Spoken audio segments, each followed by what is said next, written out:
क्या जर्मनी बनने वाला है मुस्लिम देश? क्या जर्मनी की डेमोग्राफी बदल रहे हैं मुस्लिम्स? क्या है जर्मनी में बढ़ती मुस्लिम आबादी का कारण? आखिर क्यों 2015 के लिए एक फैसले पर आज पछता रही है जर्मनी सरकार? ऐसा क्या हो रहा है इस देश में कि मूल निवासी डरे हुए हैं? कितनी तेजी से फैल रहा है इस्लाम? जानने के लिए वीडियो के लास्ट तक बने रहें। वीडियो में आगे बढ़ें उससे पहले अगर आप एक सच्चे हिंदू हैं तो सब्सक्राइब करें फैक्ट मंत्रा चैनल को और बेल नोटिफिकेशन को ऑल पर लगाएं ताकि कोई भी वीडियो मिस ना हो।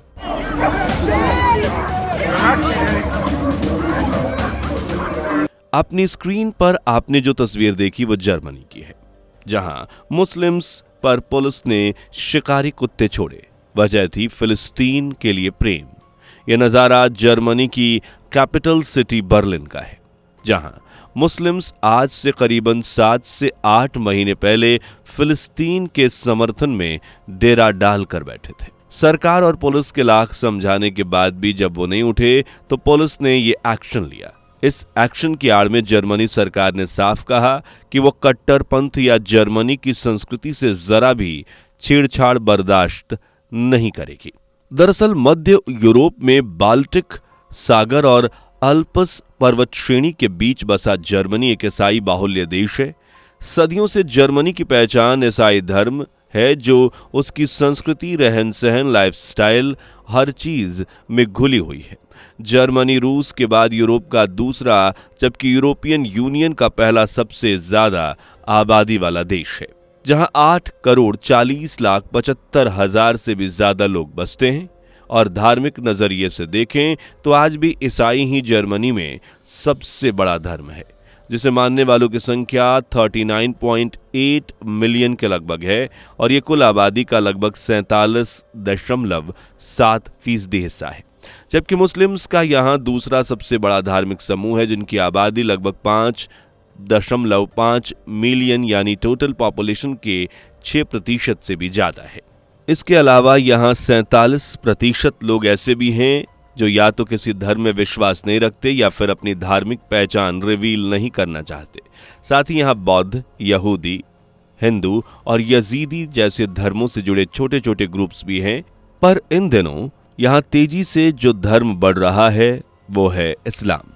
मुस्लिम आबादी में भी तुर्की, अरब और दक्षिण एशियाई मूल के लोग निवास करते हैं और ये अपनी संख्या को बहुत ही तेजी से बढ़ा रहे हैं। जबकि बाकी धर्म, इवन मूल जर्मन्स की बात करें तो उनकी संख्या या तो काफी स्लो स्पीड से ग्रो कर रही है या फिर जस की तस यानी स्थिर बनी हुई है। जर्मनी सरकार के आंकड़ों के अनुसार 2009 तक जर्मनी में मुस्लिम्स की आबादी लगभग 30 लाख हुआ करती थी, जो उस समय कुल जनसंख्या का 4 से 5% थी। लेकिन महज 6 साल में यह आंकड़ा बढ़कर 50 लाख से ज्यादा पहुंच गया। कुल आबादी में मुस्लिम्स की हिस्सेदारी 6 से 7% आ पहुंची है। लेकिन क्यों और अचानक ये ग्रोथ कैसे? इन सवालों के जवाब जाने उससे पहले वीडियो को लाइक, शेयर करके अगर आप चैनल से अभी तक नहीं जुड़े हैं और सब्सक्राइब नहीं किया तो फौरन ये काम कर लीजिए। दोस्तों, आपने वो कहावत तो सुनी होगी कि कोई भी काम अचानक से नहीं होता। कुछ ऐसा ही हुआ जर्मनी के साथ। जर्मनी में मुस्लिम्स का आना 18वीं शताब्दी में से जारी है, लेकिन अब तक सिर्फ कुछ सैनिक आए थे। पर 1960 के दशक में अतिथि श्रमिक कार्यक्रम के जरिए तुर्की, युगोस्लाविया, मोरक्को और ट्यूनीशिया जैसे देशों से बड़ी संख्या में मुस्लिम श्रमिकों को जर्मनी लाया गया, जिनमें से कुछ तो कॉन्ट्रैक्ट पूरा होने पर वापस अपने वतन लौट गए, जबकि कुछ अपने परिवार के साथ जर्मनी में ही सेटल हो गए। लेकिन इन्होंने अपनी संस्कृति, अपना धर्म, अपनी मान्यताओं और इन सब को नहीं छोड़ा और इस्लाम प्रैक्टिस करते रहे। इनके बाद आता है 2015, जब इराक, सीरिया और अफगानिस्तान में संघर्ष शुरू हो गया। लाखों की संख्या में मुस्लिम्स एक सुरक्षित जगह की तलाश कर रहे थे, यूरोपियन कंट्रीज से मदद मांग रहे थे। तब जर्मनी में एंजेला मर्केल के नेतृत्व वाली सरकार ने बड़ी शान से कहा, हम तैयार हैं, हम मुस्लिम शरणार्थियों को सहारा देने के लिए सक्षम भी हैं और तैयार भी। बस फिर क्या था, सिग्नल मिलते ही सीरिया, अफगानिस्तान और इराक से 9 लाख के लगभग मुस्लिम्स शरणार्थी जर्मनी आ पहुंचे और एक ही झटके में जर्मनी का दूसरा सबसे बड़ा धर्म बन गया इस्लाम। लेकिन इसके बाद भी जर्मनी को कई झटके लगते चले गए। मुस्लिम्स ने यहाँ आने के बाद ना तो जर्मनी की संस्कृति को अपनाया और ना ही उनके धर्म को, और ये सही भी था क्योंकि जर्मनी एक धर्मनिरपेक्ष देश है, यानी सेकुलर देश है, जिसने अपने संविधान में साफ साफ लिखा है कि उनके नागरिक जिस भी धर्म को चाहें प्रैक्टिस कर सकते हैं, अपने पसंदीदा धार्मिक कर्मकांड कर सकते हैं और अपने धार्मिक सांस्कृतिक को बनाए रखने के लिए उसका प्रचार भी कर सकते हैं। मुस्लिम्स ने भी यही किया। उन्होंने जर्मनी की संस्कृति को साइड रखते हुए अपनी संस्कृति को माना और अपने धर्म को फॉलो किया। इसके साथ ही उन्होंने अपने धार्मिक स्थली की संख्या बढ़ा ली। जर्मनी में जहां कभी इक्का दुक्का ही मस्जिदें हुआ करती थीं, वहां अब 2500 से 2800 के बीच मस्जिदें हैं। इसके अलावा मदरसे, कब्रगाह और दूसरी धार्मिक जगहें भी तेजी से फैल रही हैं।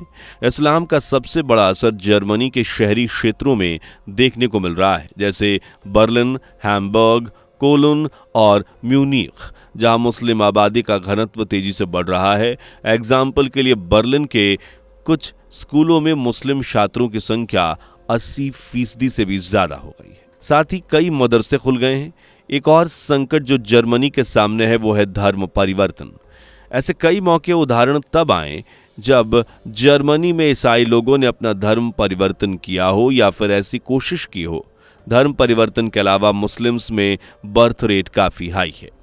एक तरफ जो मूल जर्मन वासी जो करियर ओरिएंटेड हैं और कुनबा बढ़ाने से ज्यादा जिंदगी को एंजॉय करने वाला कॉन्सेप्ट फॉलो करते हैं, तो वहीं मुस्लिम्स जिनके बच्चों की संख्या कुछ ज्यादा ही देखने को मिलती है।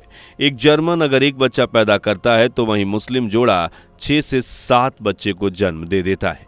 इस वजह से भी जर्मनी में मुस्लिम्स की आबादी तेजी से बढ़ रही है, जिसे लेकर अब ज्यादातर डर जर्मनी के मूल निवासियों में देखने को मिल रहा है। लोग डरे हुए हैं कि कहीं जर्मनी की संस्कृति पूरी तरह से इस्लाम के रंग में ना रंग जाए। डरे हुए हैं कि कहीं उन पर मुसलमानों का अधिकार ना हो जाए, क्योंकि अब मुस्लिम्स यहाँ बेफिक्र होकर प्रोटेस्ट करते हैं, बेफिक्र होकर धर्म का प्रचार करते हैं, बेफिक्र होकर अपने धार्मिक स्थल बनाते हैं, क्योंकि वो जानते हैं कि अब वो जर्मनी के नागरिक हैं और उन्हें कोई इस देश से बाहर नहीं निकाल सकता। लेकिन दूसरी तरफ मूल जर्मन्स का कॉन्फिडेंट गिर रहा है और मुस्लिम्स से डर लगातार बढ़ रहा है। दरअसल बीते कुछ सालों में यहाँ कई ऐसी घटनाएं देखने को मिली हैं जो वाकई ये सोचने पर मजबूर करती हैं कि कहीं मुस्लिम शरणार्थियों की जगह देकर जर्मनी ने गलती तो नहीं की। बर्लिन को ही ले लीजिए, यहाँ न्यू कोलन और केट्सबर्ग जैसे इलाकों में मुस्लिम आबादी के घटते घनत्व के साथ ही सामाजिक तनाव भी बढ़ने लगा है। हैम्बर्ग में 2024 में विवादों से भरी रैली का आयोजन किया गया, जब सरकार ने मुसलमानों को शांतिपूर्वक रैली करने की परमिशन दी, लेकिन रैली में अल्लाह से जुड़ी नारेबाजी और धार्मिक भेदभाव फैलाने वाली एक्टिविटीज ने सरकार को ही परेशान कर दिया था। इसके अलावा 2016 में कोलोन में हुई दुष्कर्म की घटना ने पूरे जर्मनी को हिलाकर रख दिया और इसमें उत्तरी अफ्रीका मूल के शरणार्थियों को आरोपी बनाया गया। और इस एक घटना के बाद जर्मन्स को अपनी बहन बेटियों की सुरक्षा को लेकर भी चिंता सताने लगी।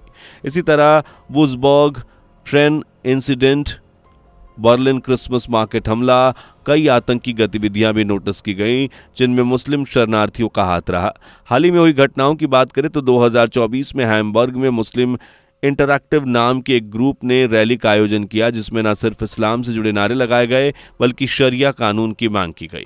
जी हां, अब जर्मनी मुस्लिम्स शरिया कानून चाहते हैं। हालांकि ऐसा पहली बार नहीं है जब शरिया कानून की मांग की गई हो, बल्कि पहले भी ऐसा कई बार हो चुका है। बस फर्क इतना है कि तब इस्लाम के फॉलोअर्स की आबादी कम थी तो दबी हुई आवाज में यह मांग उठी, लेकिन अब जब आबादी अच्छी खासी है, मूल आबादी पर भारी पड़ सकती है, तो अब ये मांग खुलकर की जा रही है। अगर ये होता है तो इसमें कोई शक वाली बात नहीं कि जर्मनी की बदलती डेमोग्राफी के साथ साथ देश की संस्कृति पहचान भी पूरी तरह से बदल जाएगी, लेकिन जर्मनी सरकार ऐसा नहीं चाहती। इसलिए मुस्लिम्स की इन नाजायज मांगों पर सरकार की तरफ से सख्त एक्शन लिए गए, जिसमें एक था शिकारी कुत्तों को छोड़ने का। हालांकि इस एक्शन की कई देशों ने निंदा भी की, लेकिन जर्मन सरकार का कहना है कि वो अपने कल्चर के साथ किसी भी तरह का खिलवाड़ बर्दाश्त नहीं करेंगे। बता दें कि 2021 से 23 के बीच सीरियाई शरणार्थियों से जुड़े अपराधों में 20% वृद्धि हुई है। जो जर्मनी के नागरिकों में असुरक्षा की भावना पैदा कर रहे हैं। इस बढ़ते सामाजिक तनाव का फायदा अगर किसी को हो रहा है तो वह है दक्षिणपंथी समूह जैसे अल्टरनेटिव फॉर जर्मनी, जो लगातार जर्मनी में एक्टिव हो रहे हैं। वहीं जर्मन्स भी धीरे धीरे सड़कों पर उतरने लगे हैं। अपनी सेफ्टी को देखते हुए जर्मन्स ने 2024 इवन इससे भी पहले से मुस्लिम्स के खिलाफ कुछ एक्शन लेने की मांग की है। जैसा पहला तो शरिया कानून कभी नहीं लागू होना चाहिए, वरना जर्मनी की पहचान बदल जाएगी। दूसरा, मुस्लिम्स को पब्लिक प्लेस पर अपने धार्मिक प्रतीकों से दूर रखा जाए, मतलब हिजाब, बुर्का और सड़क पर नमाज पढ़ने जैसे एक्टिविटीज उन्हें कंट्रोल किया जाए। इसके अलावा जर्मन्स की सिक्योरिटी के पर्पस भी सरकार से कई अहम फैसले लेने की मांग की जा रही है। वहीं सरकार ने भी 2024 से ही कई मस्जिदों पर न सिर्फ छापेमारी की बल्कि कई बड़ी मस्जिदों पर तो ताले भी लटका दिए, क्योंकि उनमें रहकर मुस्लिम शरणार्थी देश विरोधी गतिविधियों को अंजाम दे रहे थे। हालांकि जिस स्पीड से इनकी आबादी यहां बढ़ रही है उससे इतना तो कहा जा सकता है कि जल्द ही कोई एक्शन नहीं लिया गया तो आज का ईसाई जर्मनी कल का इस्लामिक जर्मनी होगा। आपकी इस बारे में क्या राय है, कमेंट करके जरूर बताएं। वीडियो पसंद आई हो तो लाइक शेयर करके चैनल को सब्सक्राइब और बेल आइकन को प्रेस कर दें। दोस्तों, आपकी स्क्रीन पर 2 और वीडियो दिख रही हैं, जिसे देखने के लिए आप स्क्रीन पर क्लिक करें। दोनों देखिएगा, बहुत अच्छी वीडियो बनी है।